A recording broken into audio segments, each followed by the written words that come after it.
Hello viewers, আসসালামু আলাইকুম। কেমন আছেন আপনারা সবাই? আশা করি আল্লাহর রহমতে ভালো আছেন। আমরাও আল্লাহর রহমতে ভালো আছি, আলহামদুলিল্লাহ। আজকে আপনাদের সাথে শেয়ার করব সুন্দর একটা ভিডিও। এই যে দেখুন, নিজের হাতে মিনি নান রুটি আর হচ্ছে গিয়ে মুগ ডাল দিয়ে মুরগির গিলা, কলিজা, হাত, পাও, গলা মুরগি দিয়ে সবসময় খিচুড়ি রান্না করি। গিলা কলিজাগুলা রেখে দিছিলাম। আজকে ভাবলাম মুরগির হাত পাও গিলা কলিজা রান্না করি মুগের ডাল দিয়া, আর হচ্ছে গিয়া সাথে নান রুটি, চিড়া, দই, এগুলো দিয়ে আজকের ইফতার। দেখুন মুরগির গিলা কলিজা মুগ ডাল দিয়ে কীভাবে রান্না করি। নতুন রাঁধুনি যারা আছেন একটু খেয়াল করে দেখবেন, সুন্দর করে পারবেন। যে কেউ রান্না করতে পারবেন, এটা ব্যাচেলাররাও পারবেন। সবাই এই রান্নাটা দেখলে, একটু খেয়াল করে দেখলেই পারবেন। আর আমাদের ভিডিও কোথাও একটু ভালো লাগলে শেয়ার, কমেন্ট, সাবস্ক্রাইব করে আমাদের সাথেই থাকবেন, আমাদের পাশেই থাকবেন, সবসময় আমাদেরকে সাপোর্ট করবেন। আমাদের ভিডিওগুলো আপনারা দেখবেন, যাতে আমরা সুন্দর সুন্দর ভিডিও বানানোর আগ্রহ জাগে। কমেন্টস করবেন। এই দেখুন, একটু আদা রসুন পেস্ট দিয়ে দিলাম, কিছু কাঁচামরিচ, আর হচ্ছে গিয়া মরিচের গুঁড়া, হলুদের গুঁড়া, ধনিয়ার গুঁড়া, এগুলো দিয়ে একটু মশলাটা কষিয়ে নেব। কষিয়ে নেওয়ার পরে মুরগির হাত পাগুলো ঢেলে দেব। দেখুন মুরগির গিলা কলিজাগুলো এখন ঢেলে দেব। মশলাটা কষানো হয়ে গেছে। একটু জিরার ফাঁকি দিছিলাম না, ভাজা জিরার ফাঁকি যে কোনো সময় দেওয়া যায়।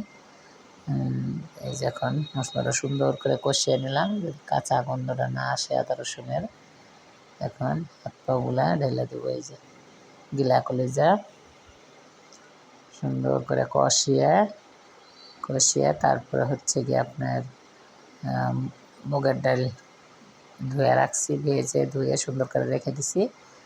এখন মুরগির গিলা কলিজা কষানোর পরে মুগ ডালগুলো দিব, দিয়ে কতক্ষণ সুন্দর করে ডাল দিয়েও কষাতে হবে।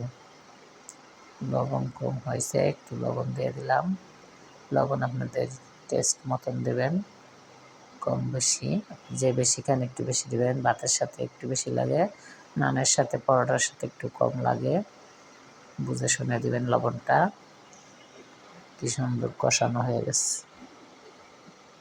মশলাগুলো ঢুকে গেছে গিলা কলিজা আপার ভিতরে। এখন এর ভিতরে ডাল দিয়ে রাখছি, আর একটু কষাবো, মানে 10-15 মিনিট কষিয়ে নিছি। এখন ডালগুলো ঢেলে দিলাম। মুগের ডাল দিয়ে একটু কষিব, একটু কষাবো ডাল দিয়ে, বেশিক্ষণ না, 2-3 সেকেন্ড লাড়াচাড়া দিয়ে পরে পানি দিয়ে দেব। একটু গরম পানি রেখেছি, গরম পানি দিয়ে দেবো ঢেলে। গরম পানি দিলে তাড়াতাড়ি ডালটা সিদ্ধ হয়ে যায়। ঢেকে দিলাম, ডালটা বলক এসে গেছে। তারপরে হওয়ার পরে কাঁচামরিচ, ধনেপাতা দিয়ে নামাবো। এটা একটা সিক্রেট মশলা, যদি কেউ জানার ইচ্ছুক থাকেন কমেন্টস করবেন, কমেন্টসে জানিয়ে দেবো। এটা আমরা নিজেরা বানিয়ে গেছি। এই মশলাটা অনেক গ্রাম, খাবারের স্বাদ দ্বিগুণ বেড়ে যায় এই মশলাটা দিলে।